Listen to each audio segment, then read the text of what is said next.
Who this happening? Hey, folks, you caught me in the middle of half a sentence here. It says, look, let's get this thing started.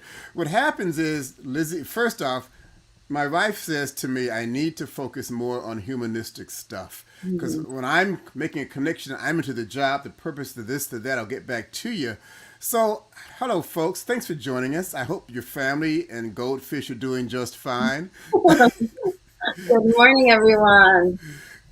And so what we do is for those who sign on early, or if you look at the replay, we try to come on a few moments early to just let you share in the background of what we're doing. For those who are new to us, some caveats. First off, Lizzy is a holistic persona. It's not a coach, you're a consultant also. I understand that correctly? Yes, a coach as well. I'm consultant as well. Fair enough. So I still haven't clearly defined her. So at some point we'll talk about that. But what she talks about is more of what I say the right brain phenomena of the world around us. And I'm the left brain kind of guy. And I'm absolutely clueless more than not on what this stuff is all about. So I'm trying to figure it out, this whole thing, how it's going to help my life become more fulfilled, more healthy, more successful. But she is very, very clear about. So, again, back to caveats. Anybody who's looking at this, please share your comments, your questions. Help me out on getting my clarity. And share with your friends also as part of the program. You can leave comments on LinkedIn, on Facebook, and on YouTube. But you must be signed into YouTube also to be able to make that happen. Anyway, today's topic, and I'm going to throw it up. And it's gratitude is the single most important ingredient to living a successful and fulfilled life. Now, Jack Canfield, I have no idea who the guy is, but I know Lizzy is very clear about the value of this guy. But what I can say about her, she will only present topics and authors that have a strong history behind them. But we don't rehearse this, so this is all brand new. And so, Lizzy, I understand gratitude and the importance of it. To me, there's just so little of it. And sometimes I try to generate it, to gain it, to make it happen. Not happening. So, yeah, it's important. So, what about our poor souls? I can't even say it without stuttering. What about our poor souls that say, I don't get enough gratitude? It reminds me of the one-liner comedian, Rodney Dangerfield, I don't get enough gratitude. So help me out on this. I mean, I think that it's not about getting gratitude; it's about giving gratitude. Oh, what are those conditional things again? Not Okay. traditional, no. I think it's an insight. It's a personal job. It's not about it. It's well. I would say when the way that you said it is there's something one that said like not sharing gratitude is like getting a present for someone and wrapping it and not giving it to them. I get that. Interesting point. Right. And so and I think it's really, it's a basis of living a life in prayer, like in prayer, in a state of thankfulness for all that you have Mm-hmm. from within. And so it comes from within. It's, and you need to just, you can develop a habit of it. I mean, I developed a habit of it. I was not raised where everything was, I was taught to be grateful for everything that I have. I was raised in an area, I mean, where a lot of people were entitled and I had to create a habit of being grateful. And now it's just something that's literally emanates from within me. And it just has brought, again, it brings peace and it brings abundant mindset rather than that lack mindset that a lot of people have. I hear that, but it kind of brings to me the thing about which comes first, the chicken or the egg. Mm-hmm. And you say develop a habit of sharing your gratitude. Many people say I have nothing to be gratitude about. Yeah, it would be nice if I could be happy enough and gratuitous enough to share it out, if I'm saying that correctly.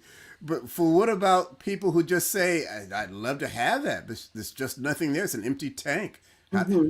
how does one make that I think transition? to really start off very simply. I mean, I start off with making my bed in the morning, and so first of all, I put my feet on the floor and I say thank you for the fact that I woke up that Okay. morning, and that Right. That's an easy one to just start. And literally, my feet hit the floor before I stand up, and I say thank you, and then I make my bed. And one of the reasons I make my bed is to really, again, we've talked about, I think, starting my day off feeling like I've accomplished something. But another reason is because I thank my bed for because I have a bed that actually, is comfortable and gives me a good night rest. And I think that most of us, not everyone, but most of us have a bed that is comfortable. And that part came from a story that I heard about a teacher who had a student who was basically cynical, like someone you were saying, nothing to be grateful for. I didn't ask to be born. I didn't ask to be, in this class. And the teacher was like, "Aren't you grateful for me?" And he was like, "My taxes pay for your for your teaching salary." No. And so he gave him this assignment and said, "I want you to thank your bed for giving you a good night rest. Try it." And he said, or does your bed like bow down? Or if it did, you would come into class with a bad back and all this stuff. And so the guy basically, he cursed him out and walked out of the room. And he went, and like every day, the teacher's in his mind saying, and he's like, "I'm not going to do it. I'm not going to do it. I'm not going to do it." And one day, it was a beautiful day. He was up. He was making breakfast for his girlfriend. He went back into the bedroom. She was in the shower, and he started making the bed. And as she was coming out of the shower, he said to the bed, "Thank you for giving me a great night of rest." And she came out of the shower. She thought that she's like, who are you talking to? Is there someone in here? Right, I guess she wasn't involved that night, perhaps. She was very. Well, I have just an opposite story of that comes to mind as I hear you talking. With this whole thing of COVID-19 and shelter in place and people shut in with each other. We were having breakfast a few weeks ago now, and I said to her, "We're still alive." Yeah. And she said, "Well, yeah." And you might argue that in itself is a thankful moment. I was thinking way beyond that. I'm saying, because we've been careful, we've been diligent. I says, no. I wake up every morning and I don't have knife stabs on me or bludgeoned body parts. I think we're going to get through this. So that was kind of my thankful moment, that she hadn't gotten so annoyed with me that I'm now at risk for my livelihood syndrome. So that may be a little bit creative, but it sounds like you're talking something along that line, I guess. No, that is absolutely, we need to be grateful for our aliveness, for all the things in our body that are working for us that we don't have to worry about. That it's a miracle if you think about it, if you really are able to think of the miracle of life in itself and all the systems that have to be working in order for us to be here.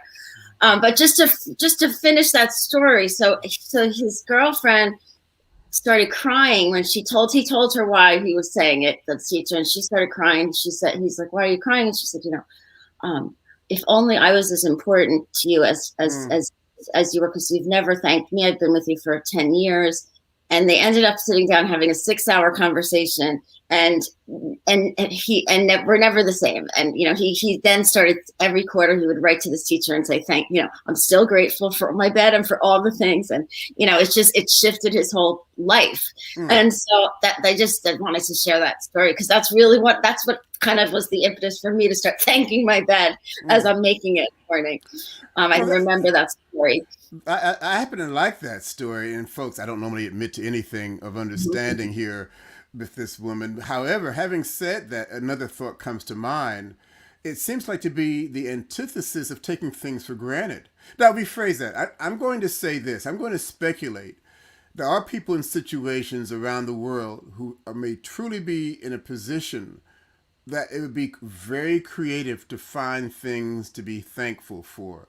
But I don't think that's our current conversation. And even in this country, particularly with what's going on with COVID-19, if nothing else, and maybe have lost loved ones, that it's, on the other hand, what you've just said, that I know people in my family also. I wish I had spent more time with that person before they passed on. If you take an extreme example here, and we kind of take their existence for granted, and when you take it for granted, then you treat it like it's for granted, of not a whole lot of value, and not remembering to thank ourselves for that person, not after the fact, but before the fact. Is that kind of what you're saying here?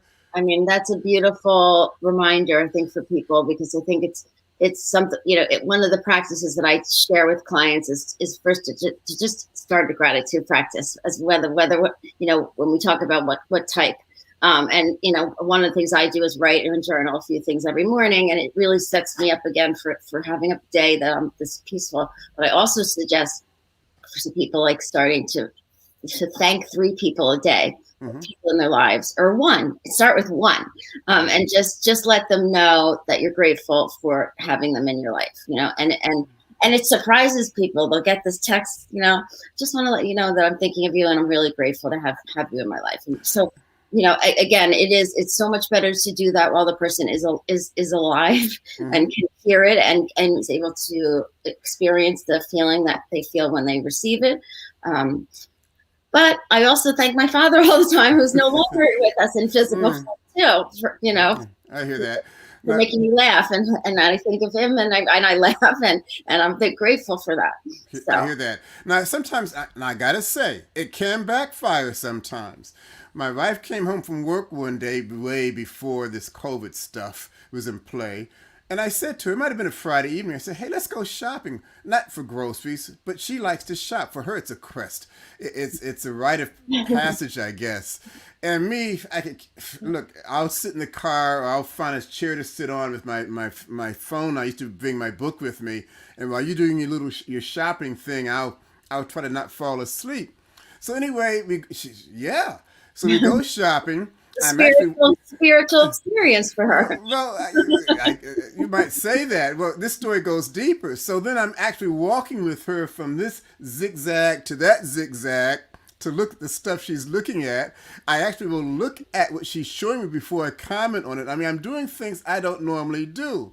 And then I took her to dinner afterwards. And I pulled a chair out for her. I gave her my full attention.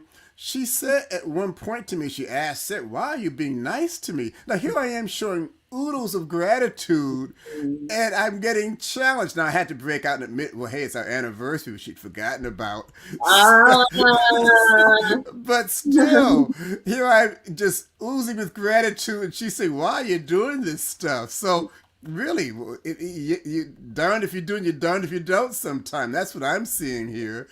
I think that, no, I think even if it did surprise her, that she... No, more like shock, not surprise. More like shock. Well, I think that's something, that's not a backfire. That's a gentle, or not so gentle, reminder to you that you need to act in this way when it's not your anniversary sometimes, and really just on a daily thank her for being in your life, and thank her for all the things. Yeah, it's kind of the thing, not take it for granted. In fact, let me take this one step further. Valentine's Day is coming up next week. Yes, today is the 12th or whatever. Sunday. See, ladies know this a lot better than guys do.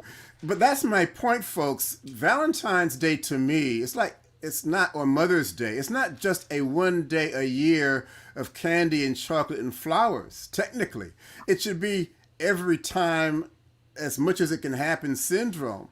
And every day. Yeah, so my thing about, and this is not our original talk, but Valentine's Day, if you're going to talk about gratitude and talk about not taking things for granted, and the story, Lizzy, you shared with the girlfriend who cried, I knew it was coming, that you're thinking the bed, and I'm next to you for 10 years, and I haven't heard it yet, taking it for granted. Now, does one have to be creative to, I guess, we get so absorbed in the things we don't like. Let me say this differently, or ask this differently, that we sometimes forget to appreciate the thing of value that comes along with it.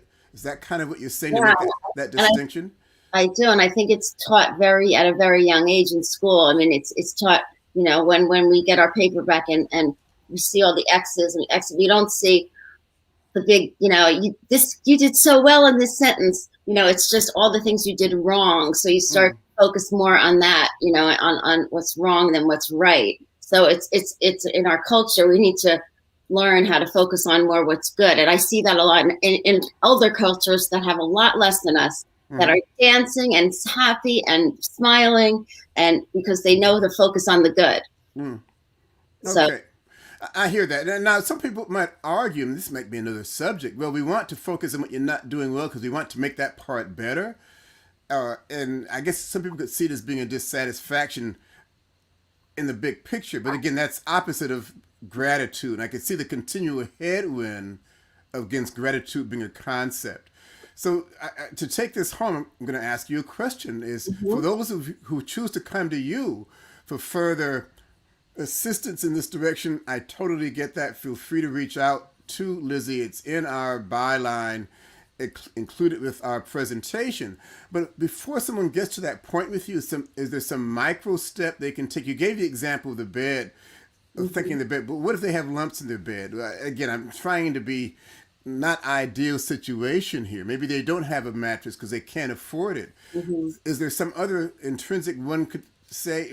I wake up breathing every morning, but maybe they wake up in an abusive environment, perhaps. So, is there some core essence that you might share that somebody can work for their advantage in that direction of gratitude? I mean, I think just to look for the things that you have, Mm-hmm. focus on the things that you do have. You know, there are things that you do have. Okay. Everybody has, Okay. whether it's a loving parent or a friend or something. The things that you do have, and then I would also say to switch around. Um, Rather than saying I have to go to work, I have to do the dishes, I have to, to take care of my kids, I have to clean this. You just change that word to I get to. Mm.